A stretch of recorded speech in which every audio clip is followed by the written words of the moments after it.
Let's go ahead and get started. Lord, again, we're thankful for all that you've done for us, and we're thankful for this word that you've given us.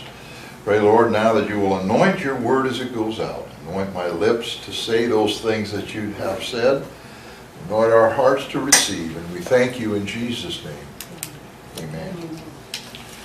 All right, this is our last week in the book of Ruth. And so we'll finish this book off a lot faster than 4 weeks in 70, whatever it was. Yeah. All right, so we're starting Ruth chapter 4, starting in verse 1. Now Boaz went up to the gate and sat down there. And behold, the close relative of whom Boaz had spoken came by. So Boaz said, "Come aside, friend, sit down here." So he came aside and sat down. And he took 10 men of the elders of the city and said, "Sit down here." So they sat down. Then he said to the close relative, "Naomi, who has come back from the country of Moab, sold the piece of land which belonged to our brother Elimelech. And I thought to inform you, saying, buy it back in the presence of the inhabitants and the elders of my people. If you will redeem it, redeem it. But if you will not redeem it, then tell me, that I may know, for there is no one but you to redeem it, and I am next after you." And he said, "I will redeem it." Then Boaz said, "On that day you buy the field from the hand of Naomi. You must also buy it from Ruth the Moabitess, the wife of the dead, to perpetuate the name of the dead through his inheritance." And the close relative said, "I cannot redeem it for myself, lest I ruin my own inheritance. You redeem my right of redemption for yourself, for I cannot redeem it." Now this was the custom in former times in Israel concerning redeeming and exchanging. To confirm anything, one man took off his sandal and gave it to the other, and this was a confirmation in Israel. Therefore the close relative said to Boaz, "Buy it yourself." So he took off his sandal. All right. Strange things here. Strange things. All right, so you remember last week, Boaz assured Ruth that, because she asked him to marry him, remember, and be her redeeming, or kinsman redeemer, and he said he would if this man here, who was the next of kin, refused to do it. And he said, this will happen. This will happen immediately. And you remember when Ruth went back to Naomi, Naomi told Ruth that he's going to do it. And he'll do it today, because that's the kind of man Boaz was. So we find something about Boaz here, is that he didn't just talk about something, he put it into action, and he put it into action immediately. Now, there was no real hurry here that I can see. I mean, he'd already given Ruth plenty of grain to sustain her and Naomi. He could have said, well, let me think about this a while. Let me check my bank accounts. Let me get my things in order. Maybe if he was married, let me check with my wife and see what she thinks. Things that we would have done. And what comes to my mind is, when Jesus told the parable of the man who had the wedding feast, you remember, and he sent out the invitations. And look at all the excuses why people didn't come. Oh, I'll be there. Yeah, I want to come, but I have to go over here first. Well, I have to go take care of this. Jesus said, come and follow me. And all of a sudden you had all kinds of things coming up that they couldn't do that. I'll be happy to do it, but I've got to go bury my dad. He died, and I have to. Seems like a reasonable excuse. But Boaz was not one to make excuses. So this was evidently early in the morning, and the reason we can figure that out is because he went to the gate and he was evidently waiting for the next of kin to come through the gate. Now, why would he know they'd come through the gate? Because they would come through the gate to go out to their fields to work. I mean, Bethlehem wasn't that big a place. And so all the people from the city would have to go through the gate to go out to work or check on their fields or whatever they were doing. So he knew the man would be coming through. So Boaz, he went to the gate and he sat down. Now, in those days, there was in some of the towns or smaller towns had a covered area. It was like a patio, just a cover, open sides, and it was next to the gate of the city on the inside. And that's where all of the business of the town took place. Other places had an actual room. And you remember we went to the ruins of that, which town it was, and they had the room that was cut in the gate. You know, you could step into this room. They had a cutout actually in the wall of the gate. And you could go in there, and that's where you did your business. So depending on the size of the town and their way of doing things, they may have had a covered place, they may have had a room, or they may have just had tables and chairs set up along the wall by the gate where they could do their business. But it was the place where several things happened. Number one, of course, it was the place where every day everybody passed through. Everybody had to go through that if they were going to work. It wasn't an option. You had to pass through that point. Secondly, as I said, it was a place of doing business, and especially legal business.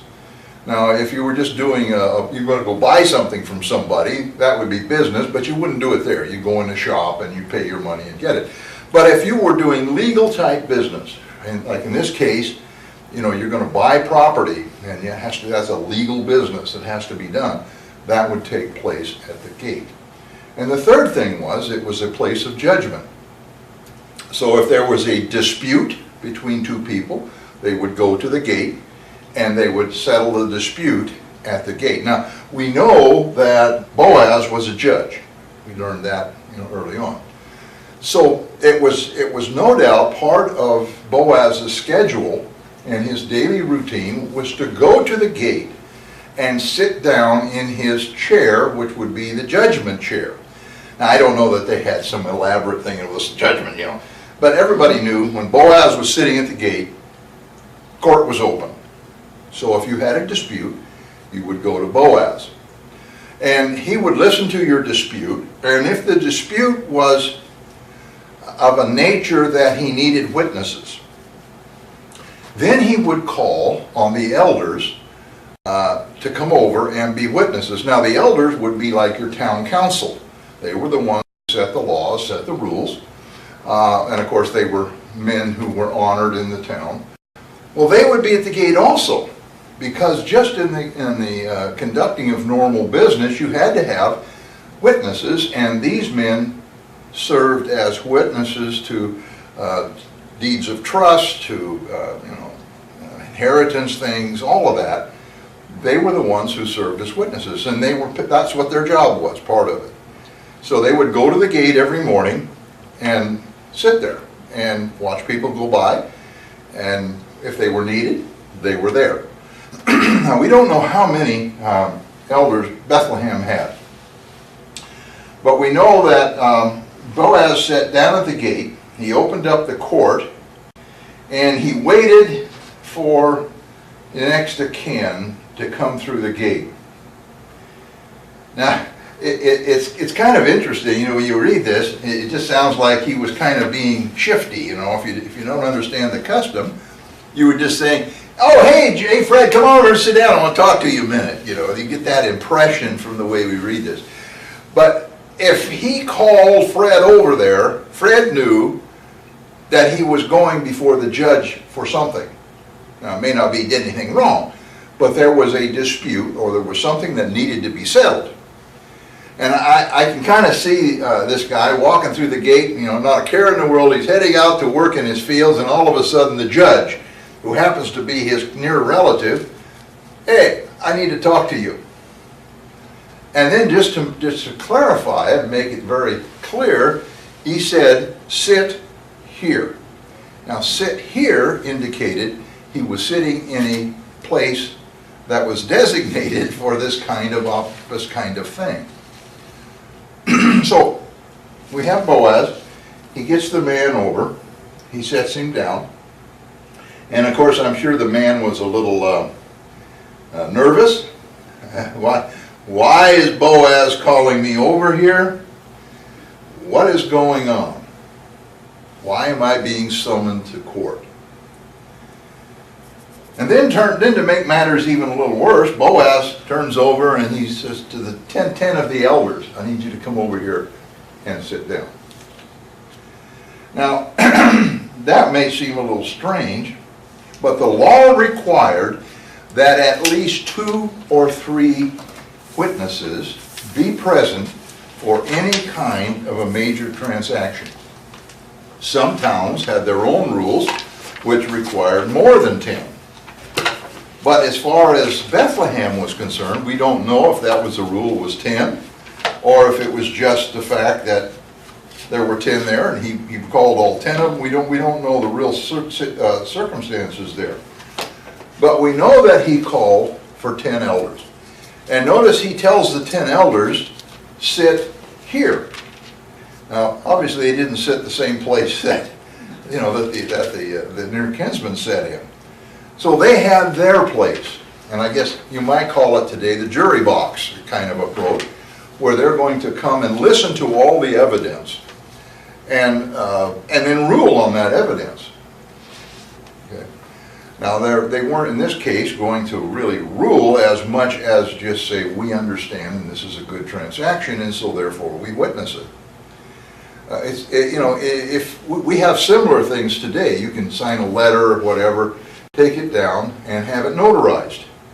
And the notary or the public will read through it, will have you sign it, and if it's a good transaction, they will put their seal on it. If it's not, they'll tell you can't do that. You need to go see a lawyer and have it written up differently, or it's not a good transaction. So it's something, very similar to that. Now, also, this was a kind of a special situation because Boaz was doing 2 things. He was just finding out if this man would take the position of kinsman redeemer. The other thing he was doing was finding out if he didn't, or not finding out, but decide if he didn't was making the statement, if you don't, then I will. So he was involved as one of the parties in this situation. So he was not only the judge, but he was a party to what we would call a case today, if it went into a courtroom situation. So I'm sure that was part of the reason why he wanted more than 2 witnesses. He wanted 10. That way nobody later on down the line, if this near kinsman said, hey, Boaz cheated me out of that and didn't really tell me everything and I should have been able, blah, blah, blah, whatever. Now you've got 10 elders, 10 council, 10 people of honor who are going to set up and say, we witnessed it, and this is what went on. So Boaz, we already know, was a very prudent man. He was a very wise man. And so he was making sure that, again, his reputation would not be tarnished down the line, that he was doing things legally, and that whatever came out of this was witnessed. So it was a very good method of doing things. So Boaz informed the kinsman that Naomi had sold a parcel of land and he was giving the opportunity to purchase it back for her or act in the capacity of kinsman redeemer. Now, this becomes very interesting. If we just read this again and we don't know what's going on in the background, we might say, how much was the property? How much was it worth? And we might get an evaluation on it, we might come up with the price. But there was a little caveat that comes up in this situation. One, because Boaz was referring to the redeeming kinsman, we know that Ruth had to have sold the property out of poverty. Naomi. Naomi. Oh, I'm sorry, Naomi. Well, Ruth also, because Ruth would have been involved. You know, they're naming Naomi, but Ruth really was also involved in this. So Naomi sold the property because she was in poverty. And she needed the money then to sustain her and Ruth's life.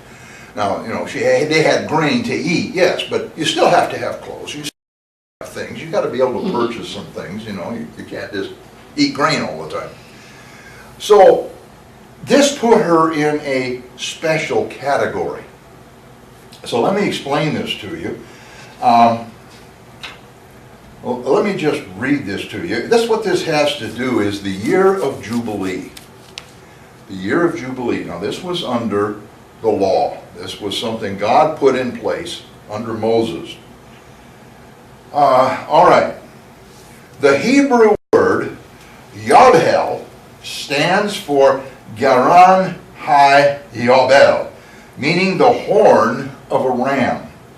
Now such a horn can be made into a trumpet, and thus the word Yobel came to be used as a synonym of trumpet. According to Leviticus 25 and 9, a loud Yobel, or trumpet, should proclaim liberty throughout the country on the 10th day of the 7th month, which was the Day of Atonement, after the lapse of 7 Sabbaths of years, which meant 49 years. Right? In this manner, every 50th year was to be announced as a Jubilee year. All real property should automatically revert to its original owner, according to Leviticus 25 and 10. And compare Leviticus 25 and 13. And those who, compelled by poverty, had sold themselves as slaves to their brothers should regain their liberty, according to Leviticus 25 and 10 and 25 and 39. In addition to this, the Jubilee year was to be observed after the manner of the Sabbatic year. As example, there should be neither sowing nor reaping nor pruning of vines, and everybody was expected to live on what the fields and the vineyards produced of themselves. And no attempt should be made at storing the products of the land, according to Leviticus 25 and 11. So what this means is that every 49 year, the 50th year, the property reverted back to whoever was the original owner. Now, this didn't mean if you just bought a piece of property. This was all inclusive of land that was sold under duress, to keep you out of, sustain you, or land that was sold outside the family. Okay. So, and then of course, if you sold yourself into slavery, you became a bondservant, or just, you were freed. Okay. So, what happened in these kinds of negotiations was it would depend on how close to the year of Jubilee you were. If this was the 49th year, then why would you bother to purchase the property? It would automatically revert back to Naomi the next year. So you have to look at these kinds of things, and you can begin to understand that this must have been fairly recent after the year of Jubilee. Now, I mean, it could have been, 20 years after. But that meant you still had 30 years to go before that land would revert back to Naomi. So, and what they would do then is they would prorate the cost of the property as to how long you would have it. Now, of course, you remember this property was probably fields, where you would grow things. So if you had 30 years to raise crops, you could do quite well in that 30-year period. You could make a lot of money off of that property. But if you were planning on building a house on that property, it probably wouldn't be a good idea, because in 30 years it's going to get tore down and it's going to go back to its original owner. So this all had to come into play. We don't see all of this here. We're just seeing a synopsis of what happened. But when you look at it, there had to have been time for them to negotiate a price. What's the property worth? You know, how long before the year of Jubilee? What's the price going to be? How much? You know, all of this had to be worked out. And I just threw that last part in so you'd understand a little bit about year of Jubilee. They also were not supposed to reap, sow, or plow or sow in their fields on the 7th year. So every 7 years they did not plow. That was a year of rest. And you'll remember when Israel went into captivity in Babylon, Judah went into captivity in Babylon, the reason that was stated is because they had neglected the Sabbath years, and they had continued to plow and sow in the Sabbath years, and so God put them into captivity for how long? 70 years. Because for 10 years they had failed to observe the Sabbath year. And that's in Isaiah, I believe, talks about it, and so does Ezekiel. So that was the reason why the Babylonian captivity was 70 years. The land was going to rest for 70 years. Now, if they'd arrested it every 7 years, it would have been done. But no, now you've got to wait for that land to rest and restore itself and renutrialize itself. See, God is not stupid. You know, He really is pretty smart. And so when He told them to rest the land, that enabled that fallow ground to gain the nutrients it gives and it needed to produce again for the next 6 years. And that was God's understanding of how things work. All right, so the Boaz encouraged the kinsman to buy it before the 10 witnesses who stood in the place of all the inhabitants of the city. So when he said here,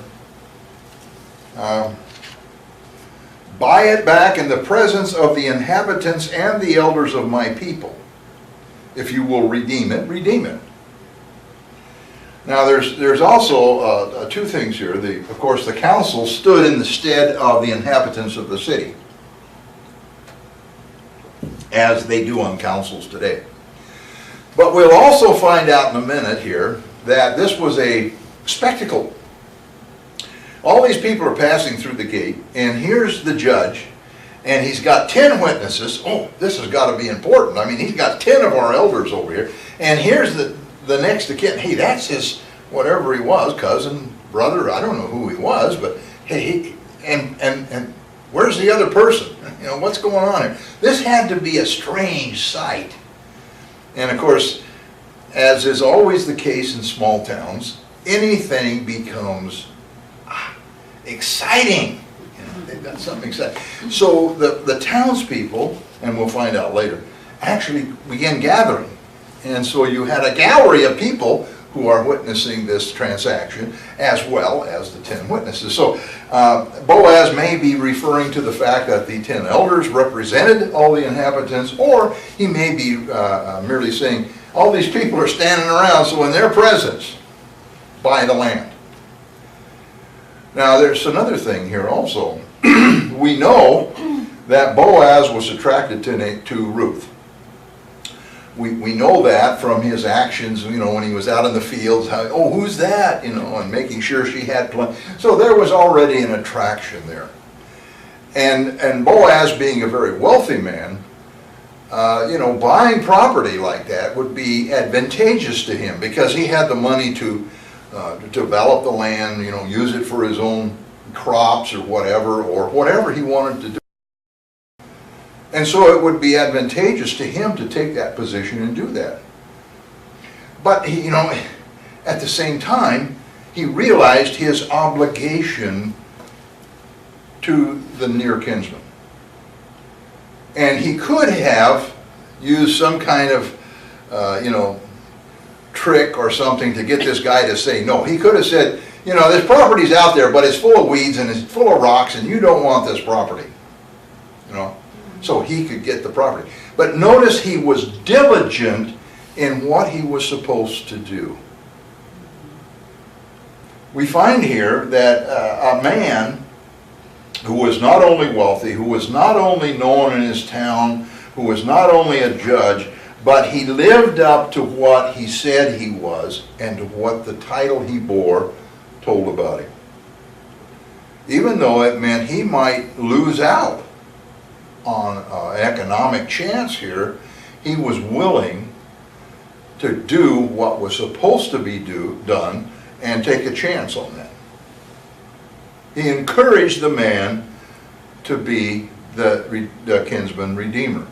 Now there is also the situation, we know, we learned last week from the whole thing of the leviticity of the redeeming kinsman, that if the man refused to do that, then he was considered a disgrace.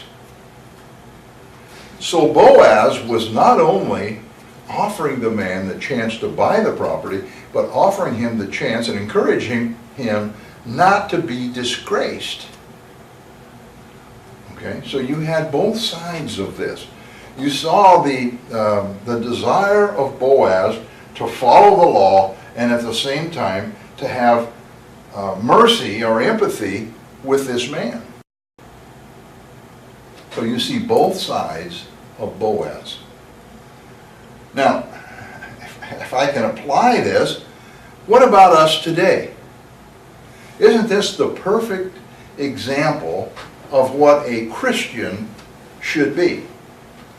Now, I know the Boaz really is a type of Jesus Christ or kinsman redeemer, and we'll look at that in a little bit.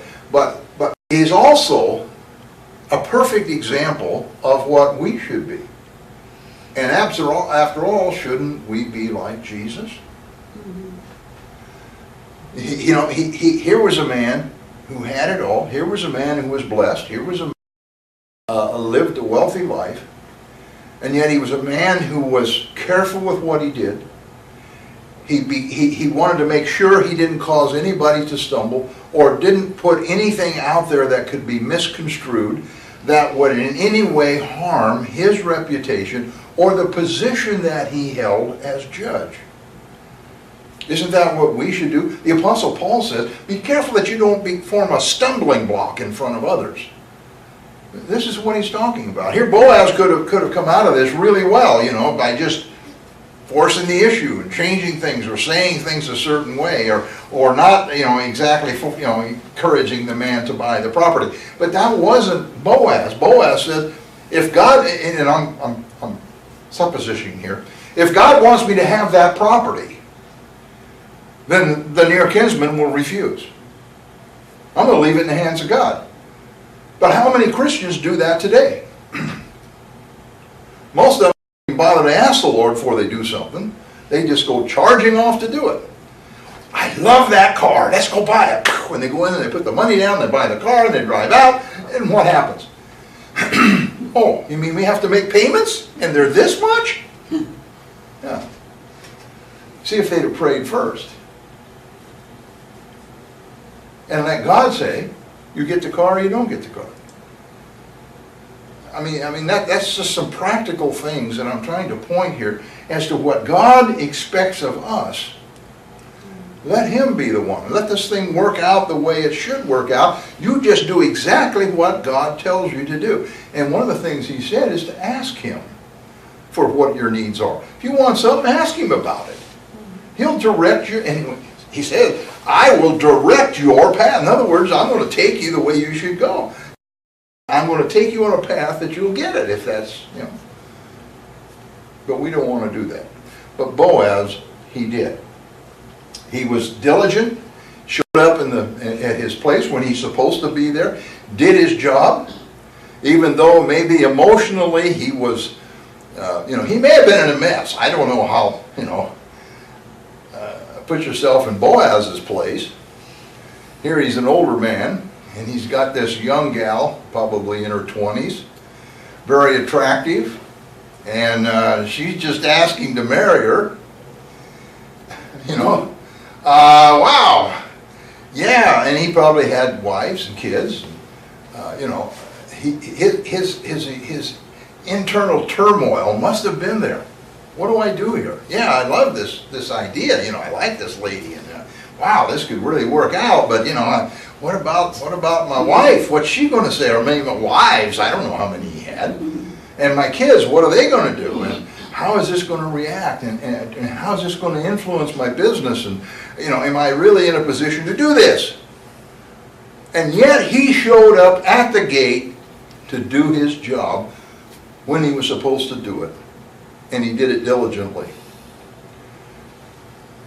I know I have students, you know, get an email or I'll get a message from them. Oh, Dr. Allen, I'm so sorry. I'm going to be late on my paper, but I'm just going through some terrible things here. You know, my child fell down and I had to take him to the hospital and get 2 stitches. And, you know, my thumb is hurting. And, you know, they come up with all of these things and I just can't concentrate on my paper. Well, we get people in church that way. Well, we'd invite somebody, but we're not really on top of the mountain right now. We're kind of in the valley, and things aren't going right. And, you know, to really try to invite somebody or talk to them about getting saved, I mean, we're just not in a spiritual condition to do that. You don't hear it? Yes, we do. Trust me. I'm not the senior pastor here, but I hear it. I hear it. And, you know, I don't say anything. That wouldn't be prudent. But, you know, I get this stuff all the time. But God never told us to do our job if we felt like it. If it's a good day, show up at the gate. If it's a poor day, you can stay home and sleep. Or you can go, you know, do something else. No. We have to live every day and follow Him every day and do what He wants us to do every day, whether we feel like it or not. So here's Boaz. And so he informs the kinsman. Now, here was the thing here. If he decided to buy it, and they agreed on a price and everything was done, then it would make it the intent to purchase binding. So if he said he was going to buy it, even though he didn't have the cash on him, he bought it. It's kind of like, you know, 30 days no interest. You bought it. And so you had to come up with the money and purchase it on an agreed upon time. So this would be all part of that agreement. Now, there's another thing that's interesting here.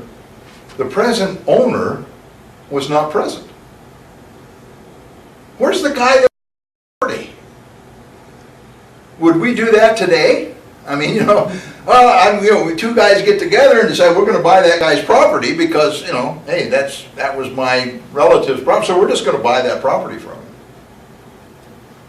And do it without him even being there? Interesting, right?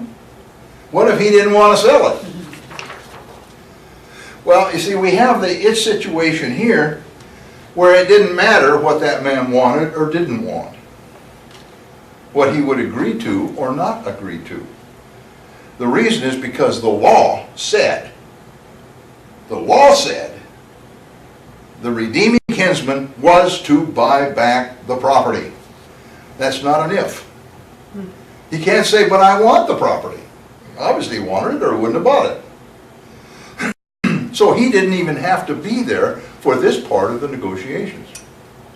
However, I'm sure at some point, because all we're really doing here is deciding who is going to buy back the property. The fact that it was going to be bought back is a given. Okay. But who's going to do it? Is it going to be the near kinsman or is it going to be Boaz? So we didn't really need to have the person who owns the property. Because once that was decided who was going to do it, that person would go up to that person and say, I am filling the office, the obligation of kinsman redeemer, and I'm buying back that property. So how much? Now we got to negotiate a price. And that would have also been done in front of the elders and probably in front of the judge. that would have been a different thing, and we don't know about that. That's not covered. It's one of the things in this story that's intriguing. Number one, we don't know who the nearest, the near kinsman. We don't get a name. We don't know who he was. We don't know his social status, and we don't know who bought the property. It makes for very interesting things. Yes. Doesn't it say here in verse 5, on the day you buy the field from the hand of Naomi? Naomi owned it. No, Naomi had sold it. But it says there that She had already sold. The, let's see, where does it say? 5. Verse 3. Naomi, who has come back from the country of Moab, sold the piece of land which belonged to our brother Elimelech. Oh, okay, so 5 says she. Yeah. From the hand of Naomi. In other words, it's one of those things where you have to think about it from a little different perspective. Naomi sold the property, but it's Naomi's property. Mm-hmm. Because if nothing else, at the end of 50 years, it's going back to her. Okay.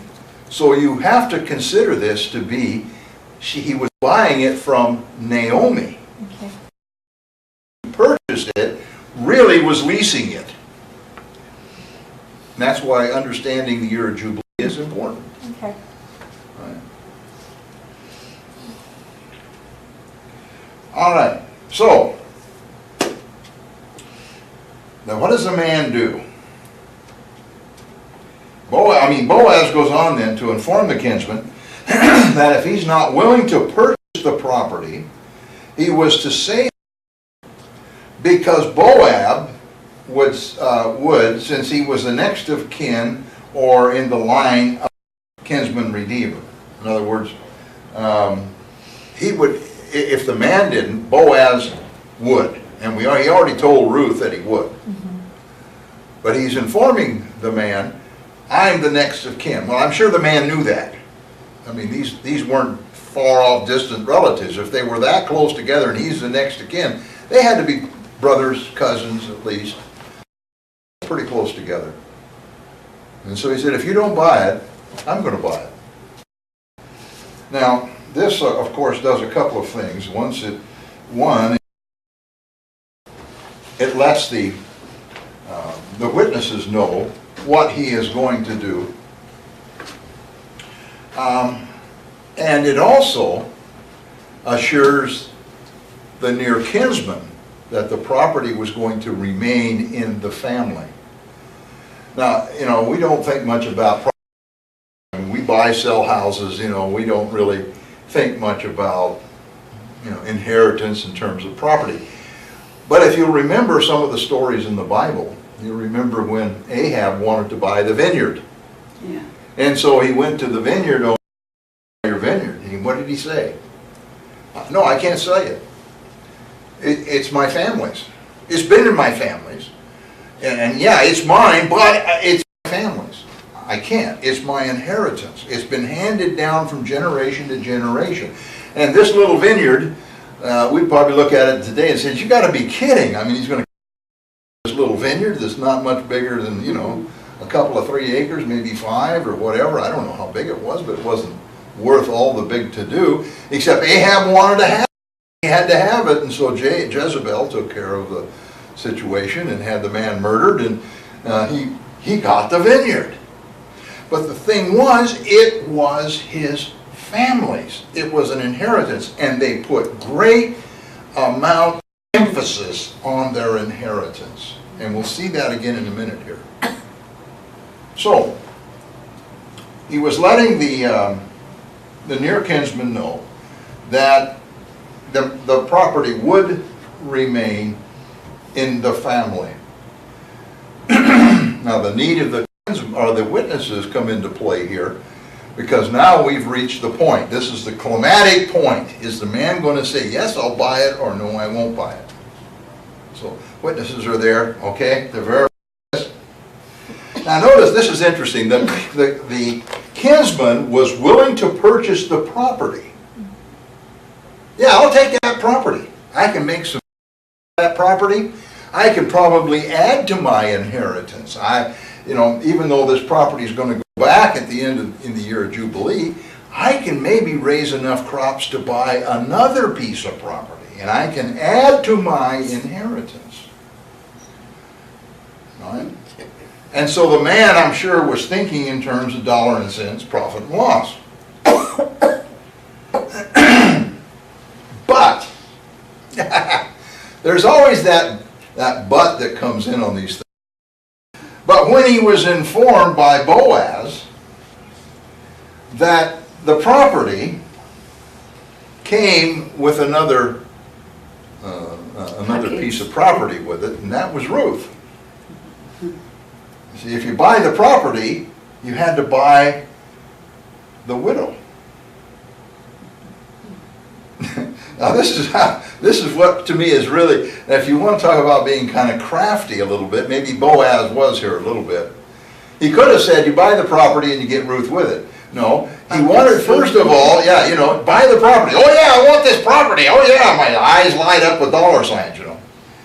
And then he says this, on the day you buy the field, once you've made your negotiations with the guy who owns it now, on the day that you buy it, notice the day you buy, not next week, it's not negotiable, it's not going to be next month, on the same day you buy that field from the hand of Naomi, because she had originally sold it, it was going to go back to her in the year of Jubilee, you must also buy it from Ruth, the Moabitess, the wife of the dead, to perpetuate the name of the dead through his inheritance. Wow. Now wait a minute. Hold on right there. I don't mind adding to my inheritance. I don't mind buying that property. I'm going to turn a profit. I'm going to raise more barley or wheat or whatever it is. But you mean I have to buy Ruth along with that? And by buy, what we mean is you're buying the property and she comes along with it. As part of the kinsman redeemer, you have to marry her, and it's your obligation to produce a son by her. And all of a sudden I can see this guy's head swimming. I've got a wife, I've got 4 kids, and now I've got to marry Ruth, and I have to keep going until I get a son. And the son isn't going to be mine in my name, he's going to be in the name of Mahlon, who was her dead husband. All of a sudden, and I don't know, maybe he had all girls. I don't know, you know, there's a lot of speculation. I mean, you can just let your mind go wild on this one. But after he thought about it, wow. You see, number one, Ruth had an interest in the property. So she went along with it. Now, it's interesting that Naomi's other daughter-in-law, Orpah, also would have had an interest in the property. So why isn't she mentioned? Why isn't he obligated to go over to Moab and get Orpah, bring her back, and marry her too? Well, the answer is really simple. Orpah chose to go back to her country, back to her gods, and probably marry a Moabite. Ruth stuck with Naomi and became a proselyte Jew, a practicing Jew. And we know that from, you know, all the stuff we've read about her already. And so Orpah, by going back to Moab, forfeited her inheritance in the line of Elimelech. So, all right. So by law, he had to marry her and produce a male offspring. And the reason was so that the name of Mahlon would not be cut off from the lineage. So that was to keep that going. And so what did the man do? He refused. And he was no doubt, had some fear. He may have been unmarried or childless and feared that he might never have a son under his own name. He may have had a wife and children and did not want to bring strife into his marriage. I don't understand why that would ever happen. He may not have had enough money to easily care for another wife and child and feared the inheritance to be left to his children would be depleted. And he may have feared that the inheritance he would leave would be divided in too many ways. See, the reason he gave, he says, I cannot redeem it for myself, lest I ruin my own inheritance. He was thinking more about what he had and what he would be able to pass on to his children more than about the name Mahon being cut off or non-existent anymore. It wasn't important to him. What was important to him was his inheritance and what he would be able to give to his kids. And do we see that today? You talk to people about giving, or you talk to people about things, and they'll say, well, I have to leave something for my kids. And I know, at the age I am and what I have, I know that's the thought. I catch myself all the time saying, I wonder if I do this or if I can do that, I can increase my stuff, and when I pass away, be more for the kids, whatever. And then I think about it. My kids aren't teenagers anymore.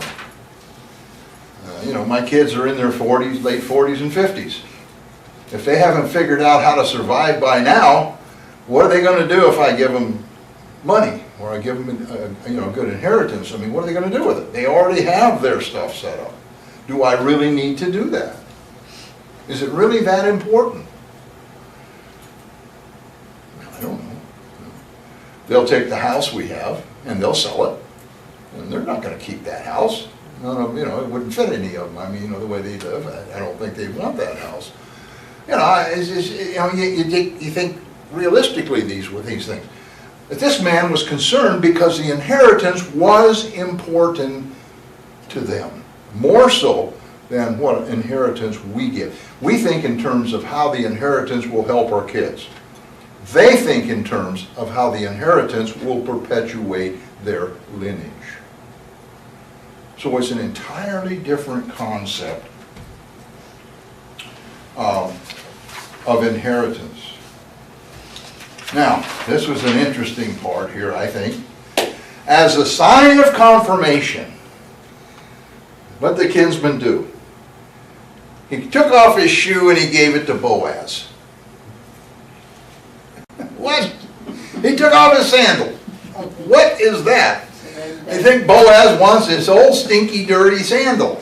And he can't even use it because he only gives him one. No? Well, as it says here, it was the custom in former times in Israel concerning the redeeming and exchanging to confirm anything. One man took off his sandal and gave it to another. And this was a common in Israel. Therefore the close relative said to Boaz, buy it for yourself. So he took off his sandal. Now where we find this is in Deuteronomy 25, 7 to 9. And what this is talking about is the kinsman redeemer. If they refused to take on the office of kinsman redeemer, and we start in verse 7. But if the man does not want to take his brother's wife, then let his brother's wife go up to the gate to the elders and say, my husband's brother refuses to raise up a name to his brother in Israel. He will not perform the duty of my husband's brother, which is the kinsman redeemer. Then the elders of his city shall call him and speak to him. But if he stands firm and says, I do not want to take her, then his brother's wife shall come to him in the presence of the elders, remove his sandal from his foot, spit in his face, and answer and say, so shall it be done to the man who will not build up his brother's house. And his name shall be called in Israel, the house of him who had his sandal removed. All right, now that's in the law. I mean, that came from God. How can we ever think of something like this? Take off the sandal and spit in the face. Spit in his face. Take off his sandal, spit in his face. Yes. Now, obviously, this was a custom that was no longer done. I'm not doing that. I don't know. But by this time, it had evolved down to where the man took off his own sandal and gave it to him. Now, whether he was still considered the man who the man of the house of one sandal or something, I don't know. But obviously, the stigmatism had, at least to some degree, been removed from the idea of not taking the position of kinsman redeemer. All right. I thought that was interesting. So the man said to Boaz, you go take her, it's yours. I'm out of the way. All right. So Boaz buys Naomi's property and announces his marriage to Ruth, and this is Ruth chapter 4 verses 9 to 12. And Boaz said to the elders and all the people, now remember the people have gathered around, so Boaz now, he is making his judicial announcement. So Boaz said to the elders and all the people, you are witnesses this day that I have bought all that was Elimelech's, and all that was Chilion's and Mahlon's from the hand of Naomi. Moreover, Ruth the Moabitess, the woman of Mahlon, I have acquired as my wife, to perpetuate the name of the dead through his inheritance, that the name of the dead might not be cut off from among his brethren and from his position at the gate. You are witnesses this day. And all the people who were at the gate and the elders said, we are witnesses. The Lord make the woman who is coming to your house like Rachel and Leah, the two who built the house of Israel. And may you prosper in Ephratah and be famous in Bethlehem. May your house be like the house of Perez, whom Tamar bore to Judah, because of the offspring which the Lord will give you from this young woman. All right. Quite a judicial pronouncement, isn't it?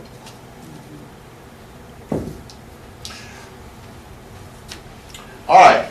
So what Boaz did, he confirmed to the witnesses that he was buying everything that was Elimelech's. That meant everything that belonged to the two boys, Shalon and Mahlon, except for Orpah. Orpah was no longer in the picture.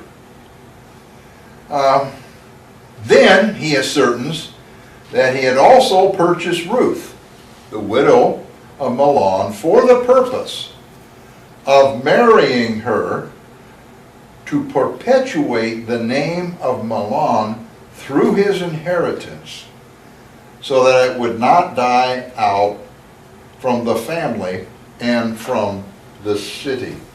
So we have here this, there's really two concepts here. First of all, I want you to notice that Boaz was not buying Ruth because he thought she was attractive, because it was something he really wanted to do, which he probably did, but you know, it wasn't because this was going to further him in some way. You know, he could go to all the social gatherings with this really young wife and everybody say, ooh, you know. No, that wasn't why. And his stated reason was to perpetuate the name of the dead through his inheritance. What he was saying is that the name of Milan would continue the lineage, okay, that was before Elimelech. All of that lineage would come down to Elimelech, to Milan, and would continue because the male child that was born would carry the name of Milan, the first male. Wouldn't carry the name Boaz, would carry the name Milan. So he would be figured in the lineage of Milan. And so the inheritance that came with that, that was passed down, which would be the property that Boaz bought, that would now be the inheritance of the boy, who he would then pass to his generations in his lineage, and therefore you had an unbroken line from as far back as you wanted to figure the genealogy, all the way down to Milan and to his offspring. So this property, this physical thing you looked at, became part of the family lineage and tree that Milan was a part of. All right? The second thing was, he says here, and that the dead may not be cut off from among his brethren and from his position at the gate. What that meant was that the name would be included in the genealogy of the family and included in the official records of the city and tribe. If Milan was cut off, then that would be it. You wouldn't have any Milan after that in any of the records of the city. He would be non-existent. That family would no longer be legally represented in the city or in the nation of Judah. So you had two things. You had the inheritance that perpetuated the lineage, and you had the name, which was then perpetuated as a continuing member of Judah, the nation of Judah. That makes sense to you? All right. Now, he says, you're witnesses today, and of course all the people who were at the gate and the elders said, we are witnesses. Yes, we witnesses. In other words, yes, we've seen this. It's a good transaction. We agree. And now notice this. They pronounce a blessing on Boaz. Now, I don't know how they did this. Some of these things I would love. I'm going to find out one of these eons. But I want to find out who was the one who stood up and said, okay, repeat after me. Because look at this blessing. He said, the Lord make the woman who is coming to your house like Rachel and Leah, the two who built the house of Israel. And may you prosper in Ephratah and be famous in Bethlehem. We just look at this and we say, what kind of a blessing is this? But if you go back and look,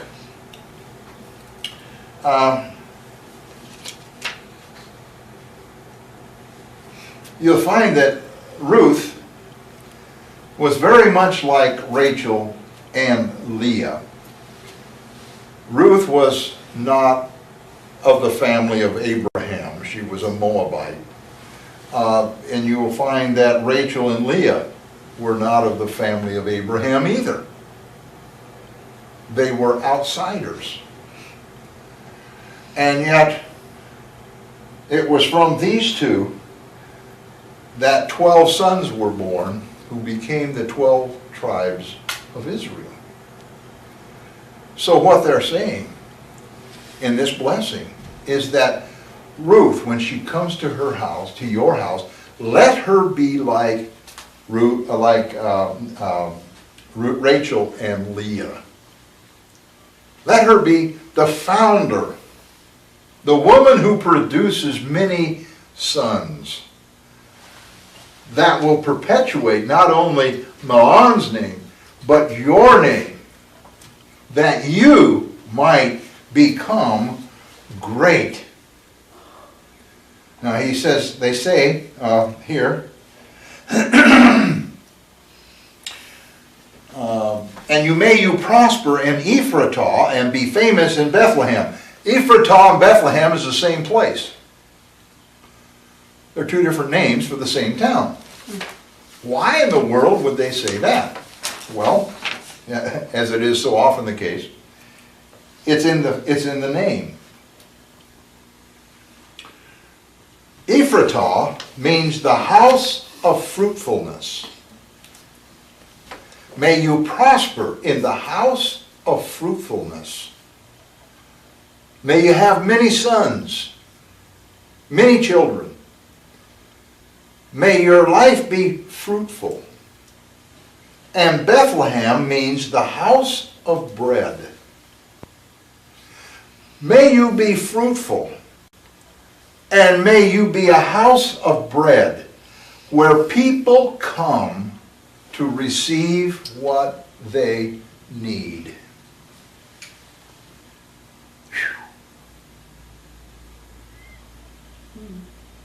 Isn't that what we're supposed to be? Aren't we supposed to be fruitful? Yes. God said to Adam, he said, multiply, be fruitful. Jesus said, go into all the world and preach the gospel and be fruitful.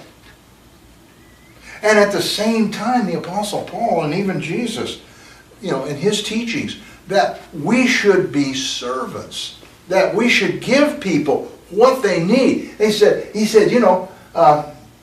you love people, what you're going to do is you're going to give them a cup of water if they're thirsty. You're going to give them some bread if they're hungry. You're going to give them the shirt off your back if you have to.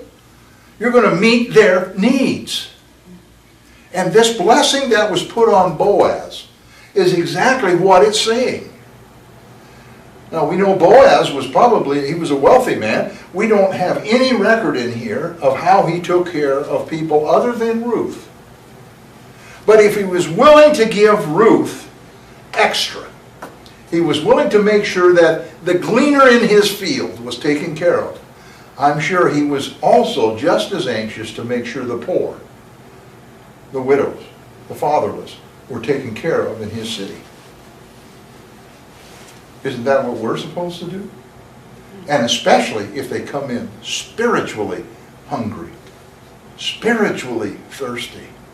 Aren't we the ones that are supposed to give them? Rather than to say, well, let me call the pastor. Let me call somebody. We should be able to give them that. The Apostle Paul, he said, don't worry about what people are going to say. Don't worry about what you're going to say. You just open your mouth and the Lord will fill it. And that is so true. Just be willing. Be the vessel. Be the person who is concerned, who wants to be not only the house of fruitfulness, but the house of bread.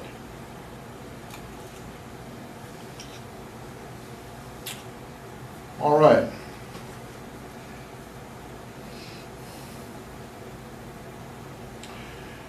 All right, let's finish off with Naomi filled, Ruth chapter 4, verses 13 to 17.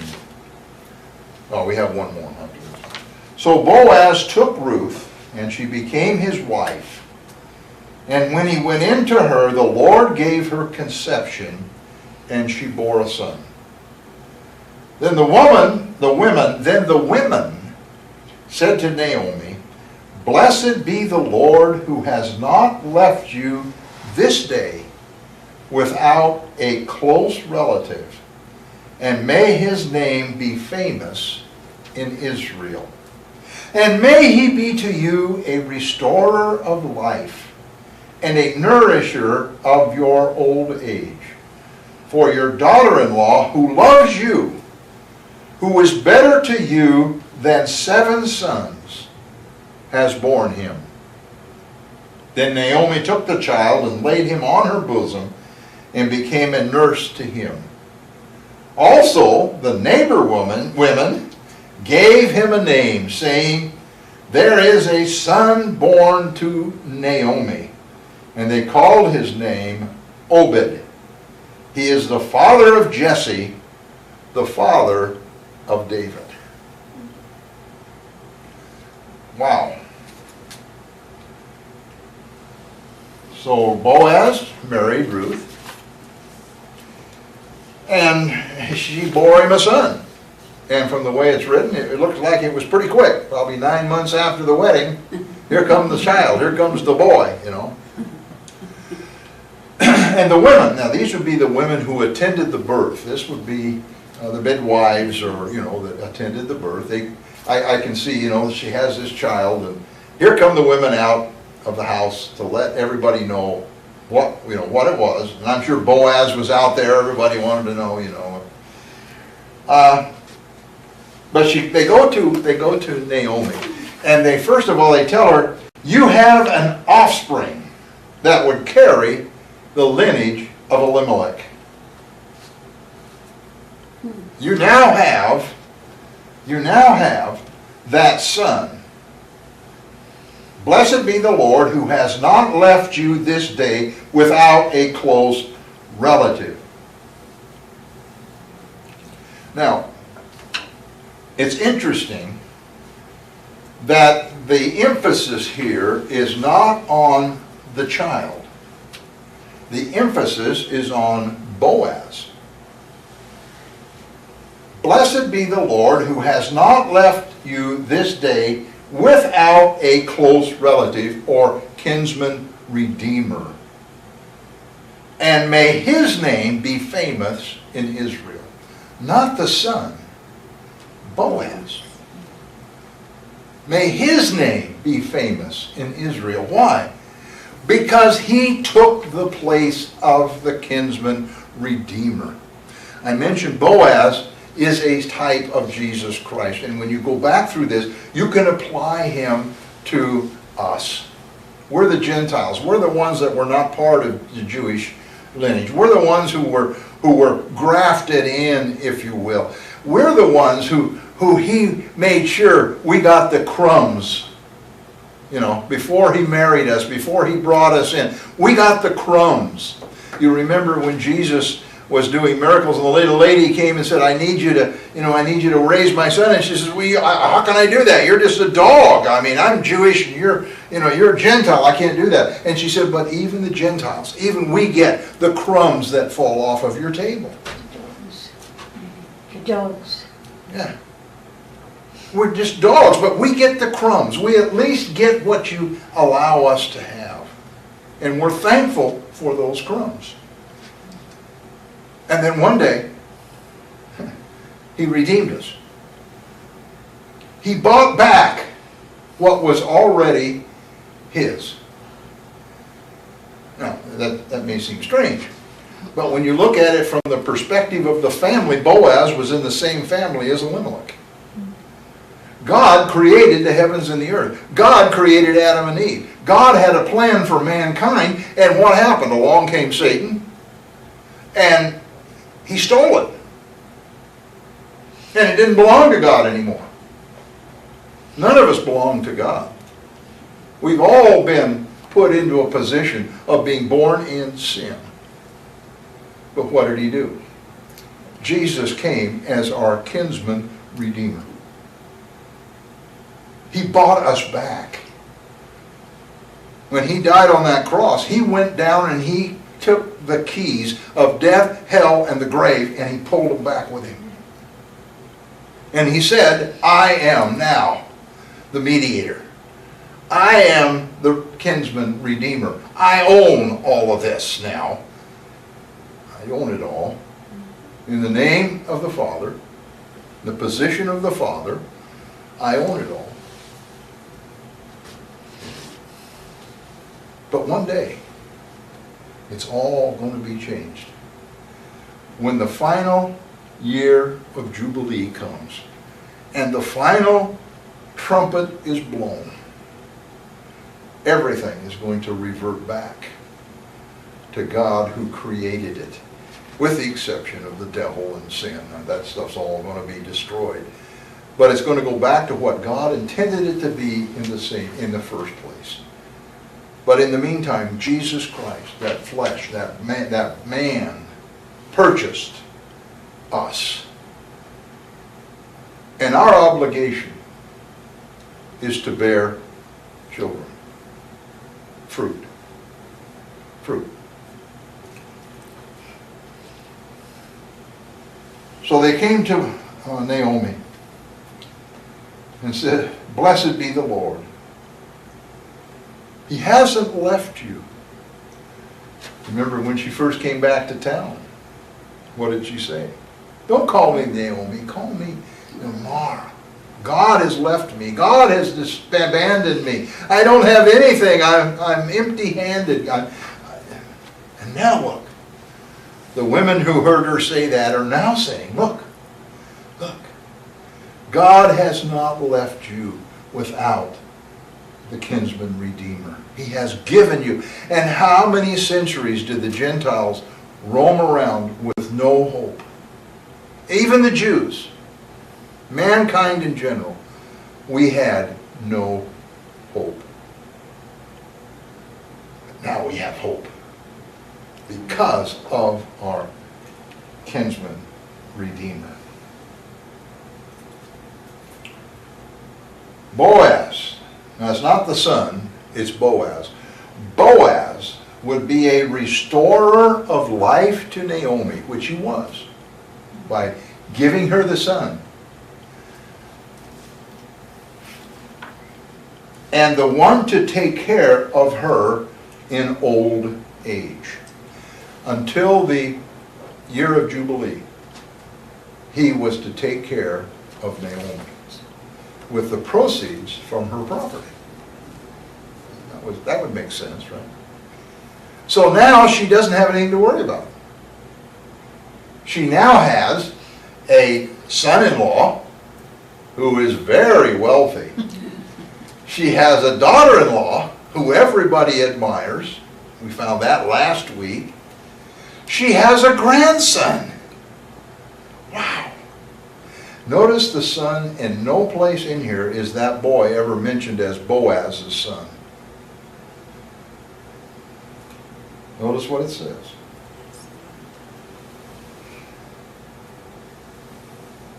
For your daughter-in-law, who loves you,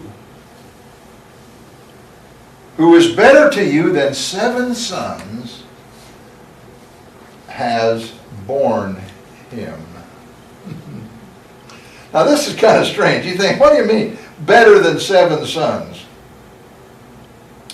The idea being that if you had 7 sons, okay, which would be, you would be held in esteem. I mean, having 7 sons, wow, you know, God has really blessed you. But what would those 7 sons do? They would eventually all get married, and they would have their own kids, and you may have tons of grandkids, but who would now take care of you? Your sons? Trying to feed the 12 kids they've got, you know, whatever. Yeah. I know we have 6 kids, but, you know, we don't hear from them very often. You know, they don't, you know, they're busy with their own kids. They've got their own lives to live. But look at Naomi. She is blessed with Ruth. Ruth doesn't matter. I don't think Ruth changed a bit. She was just as concerned about Naomi after she married Boaz as she was before. And I think this is kind of what this is alluding to.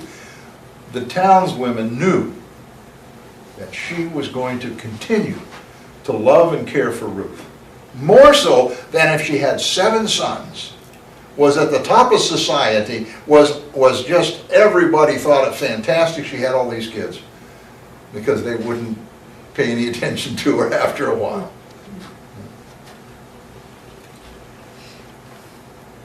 All right, so Naomi took the child and she became his nurse. That simply means that she took care of the boy. You know, she didn't, you know, do these strange things. She was just the one now who took care of it. Very similar to Moses. Remember when Moses, you know, it was his real mother that actually came and was his nurse, took care of him. Now this last little section here is interesting. It said also the neighbor women gave him a name. Now what right do the neighbor women have of coming up with a name for this boy? some of the commentaries, you know, you see all. But the one that seemed to, most people agree, is they probably came to a name and brought it to Naomi and said, what do you think about this name? You know, what do you think about this name? And Naomi said, yeah, I like that name. I don't think they just up and said, okay, his name is. The other option would be it was a nickname or something all the neighbors called him, you know. That's Shorty, or that's Curly, or, you know, whatever. But I think they brought it to her and she agreed. And they called his name Obed. Obed. The name Obed means servant. The idea was the name of the name was that he would serve Naomi and give her the love and duty owed to his grandmother. You know, we wonder sometimes about why grandkids just seem to flip, you know. They could care less about anybody in the family. And they just go off their own way.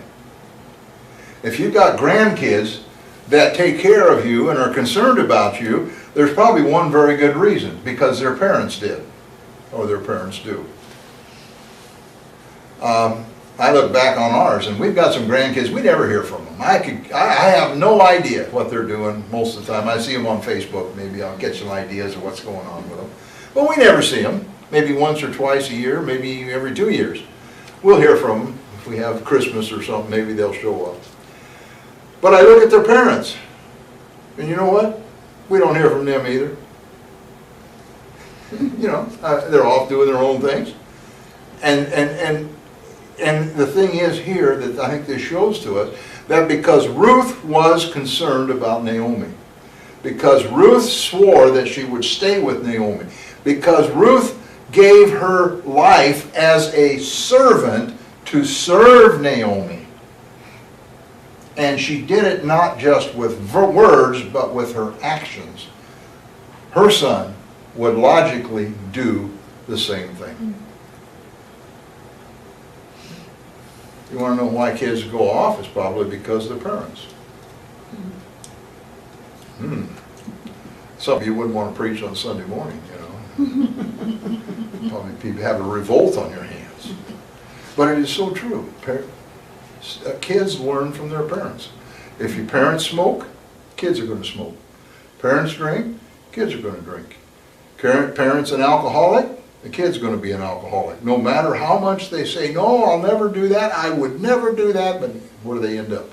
Because they follow what parents do, not what parents say. If you have a prayer life, your kids will have a prayer life. If you're faithful in giving, your kids will be faithful in giving. It's just the way it works. All right. Notice this. There is a son born to Naomi. This was the kinsman redeemer.